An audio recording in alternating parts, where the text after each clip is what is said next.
கிறிஸ்துவுக்குள் அன்பார்ந்த சகோதர சகோதரிகள் யாவரையும் இயேசுவின் நாமத்தினாலே வாழ்த்துகிறேன். இன்றைய நாளிலே 2 கொரிந்தியர் 4ஆம் அதிகாரத்திலே 18ஆம் வசனத்தை நாம் வாசிப்போம். ஏனெனில் காணப்படுகிறவைகள் அநித்தியமானவைகள், காணப்படாதவைகளோ நித்தியமானவைகள். அல்லேலூயா.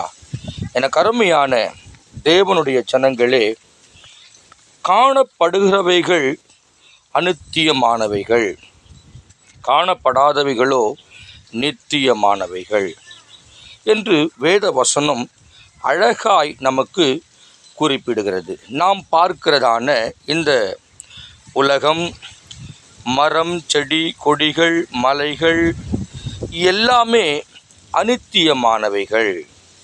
நம்முடைய வீடு, வாகனங்கள் மற்றும் எல்லாமே அநித்தியமானவைகள். ஆகையினாலே இதன் மீது நீங்கள் அதிகமாக நாட்டம் கொள்ள வேண்டாம் என்றுதான் கர்த்தர் விரும்புகிற ஒரு காரியம். இதன் மீது நீங்கள் நாட்டம் அதிகமாய் செலுத்தினால்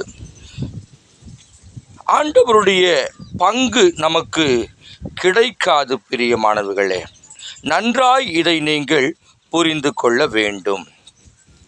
காணப்படாதவைகள் என்று சொல்லும் பொழுது அவருடைய நித்தியமான வல்லமை, அவர் அதிசயங்களில் சிறந்தவர். அவருடைய நித்தியமான வல்லமைகளை நாம் பெற முடியாது பிரியமானவர்களே. ஆகையினாலே காணப்படாதவைகளாகிய அவருடைய திவ்ய வல்லமையினாலே, நித்திய வல்லமையினாலே, என்றென்றைக்கும் நிலைத்திருக்கிறதான அந்த வல்லமையை நாம் தரிக்கிற ஒரு பிள்ளைகளாய் நாம் காணப்பட வேண்டும் என்பதுதான் ஆண்டவர் விரும்புகிற ஒரு காரியம். எனக்கு அருமையான தேவனுடைய ஜனங்களே, இதை நீங்கள் அனுபவிக்க வேண்டுமானால், காணப்படாதவைகளாகிய அந்த நித்திய வல்லமைகளை நீங்கள் அனுபவிக்க வேண்டுமானால் உங்களுக்கு ஒருவருடைய துணை தேவைப்படுகிறது. அவர் யார் என்று சொல்லி பார்க்கும் பொழுது அவர்தான் பரிசுத்த ஆவியானவர்.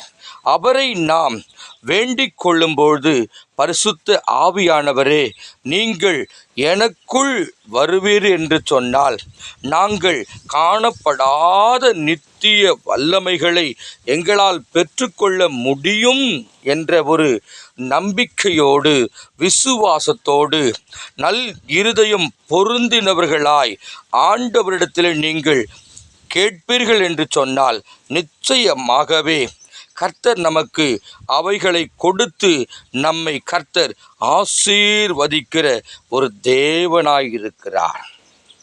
ஆகையினாலே இருக்கிறதான பொருட்கள் மீது நாம் அதிக நாட்டம் கொள்ளாதபடி, அவைகள் மீது அதிகமான பாசத்தை வைக்காதபடி, நித்திய வல்லமைகளை, காணப்படாத நித்திய அவருடைய வல்லமையை நாம் தரித்து கொள்ளுகிற ஒரு பிள்ளைகளாய் நாம் காணப்படுவோம் என்று சொன்னால் அவைகள் நம்மை நித்தியமாக பரலோகத்திலே கொண்டு சேர்க்கும்.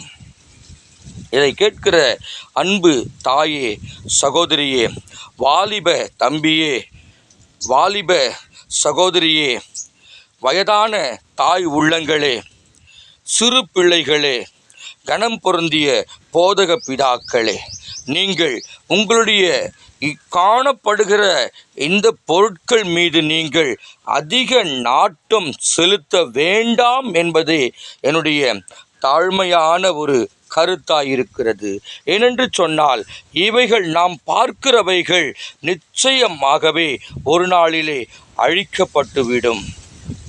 இல்லையென்றால் நாம் அழிந்து போய்விடுவோம். ஆனால் அவருடைய நித்திய திவ்ய வல்லமையை நாம் பெற்றுக்கொள்ள வேண்டுமானால் அவரையே நாம் நோக்கி பார்ப்போம்.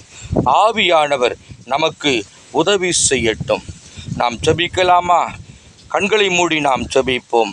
பரலோக பிதாவே, இந்த வேலைக்காக ஸ்தோத்திரம். இயேசுவின் நாமத்தினாலே இதை கேட்ட ஒவ்வொருவரையும் கர்த்தர் ஆசீர்வதிப்பீராக. இயேசுவின் நாமத்தில் பிதாவே, ஆமேன், ஆமேன்.